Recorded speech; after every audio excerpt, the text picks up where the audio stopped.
Hi అండి, ఎలా ఉన్నారు? Welcome to Shivakumari kitchen. ఈరోజు వీడియోలో మనము క్యాప్సికమ్ బజ్జీలు చేసుకుందామండి. క్యాప్సికమ్ బజ్జీలు చాలా చాలా బాగుంటాయి. పిల్లలకైనా కూడా చాలా బాగుంటుంది. మనకి మంట అనేది ఉండదు. మనకి చక్కగా పిల్లలకైనా పెద్దలకైనా కూడా చాలా బాగుంటాయి ఈ బజ్జీలు. ఇప్పుడు ఎలా తయారు చేసుకోవాలో చూద్దాము. నేను క్యాప్సికమ్ తీసుకున్నాను కదా, వీటిని కట్ చేసి చూపిస్తాను.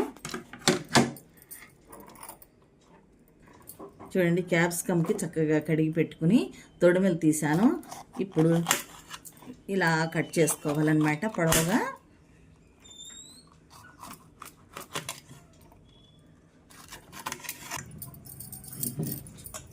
చూడండి, నేను క్యాప్సికమ్ను ఇలా పొడవుగా కట్ చేసి పెట్టానండి. చూడండి, ఇలా కట్ చేసి పెట్టుకోవాలి. ఇప్పుడు ఈ ముక్కలకి మనము పిండి కలుపుకుందాము. నేను 2 కప్పుల శనగపిండి వేశాను.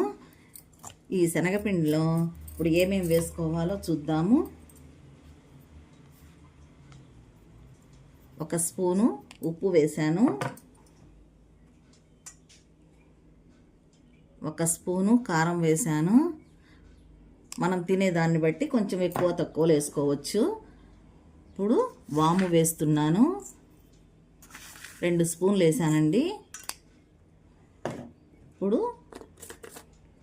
కొంచెం సోడా వేస్తున్నాను,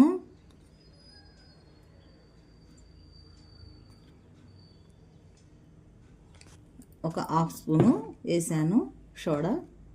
సోడా ఉప్పు అంటారు కదా మనం బజ్జీల్లో వేసుకునేది, అది వేసానండి. ఇప్పుడు ఇదంతా కలిసేలాగా చక్కగా కలుపుకొని కొంచెం కొంచెం వాటర్ వేసుకుంటూ కొంచెం జారుగా కలుపుకోవాలి.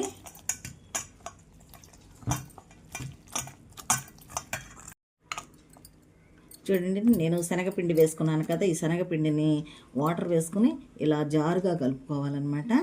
చూడండి, ఇలా కలుపుకోవాలి. ఇప్పుడు ఆయిల్ పెట్టుకొని ఫ్రై చేసుకుందాము. స్టవ్ వెలిగించి బాండీ పెట్టాను, ఆయిల్ పోసానండి. హీట్ అయిపోయింది ఆయిల్. ఇప్పుడు మనం కట్ చేసి పెట్టుకున్న క్యాప్సికమ్ ముక్కల్ని ఇలా వేసుకోవాలి. చూడండి, ఇలా వేసుకుని ఒక్కొక్కటి ఇలా ఆయిల్లో వేసేసుకోవాలి.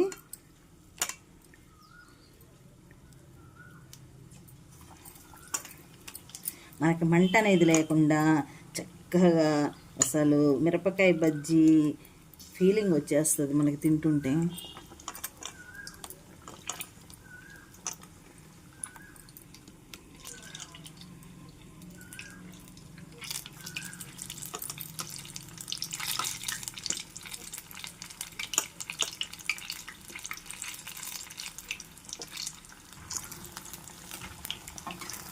చూడండి, మనం ఆయిల్లో వేసిన తర్వాత చక్కగా మనం అటు ఇటు ఒక గరిటె తీసుకొని అటు ఇటు తిప్పుకోవాలి. మనం ఇవి ఫ్రై అయిన దాకా కూడా కొంచెం అటు ఇటు తిప్పుకోవాలన్నమాట.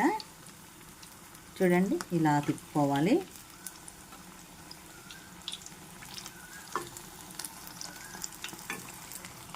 చూడండి, మనకి ఫ్రై అయిపోయాయండి. ఇలా దోరగా వస్తాయి. చూడండి, ఇలా వచ్చిన తర్వాత మనము గరిటెలో తీసేసుకుని పక్కన పెట్టుకోవాలి. అలాగే మన దగ్గర ఉన్నవన్నీ కూడా అలాగే వేసేసుకోవాలన్నమాట.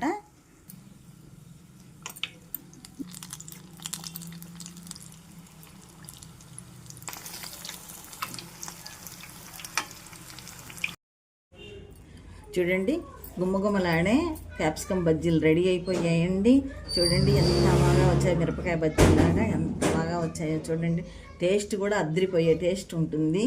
మీరు కూడా ట్రై చేయండి, మీకు అందరికీ నచ్చుతుందని అనుకుంటాను. నచ్చినట్లయితే లైక్ చేయండి, షేర్ చేయండి.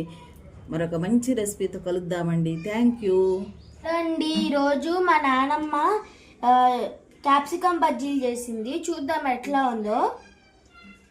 వావ్, సూపర్ ఉంది. మీకు టేస్ట్ అండి. సరే.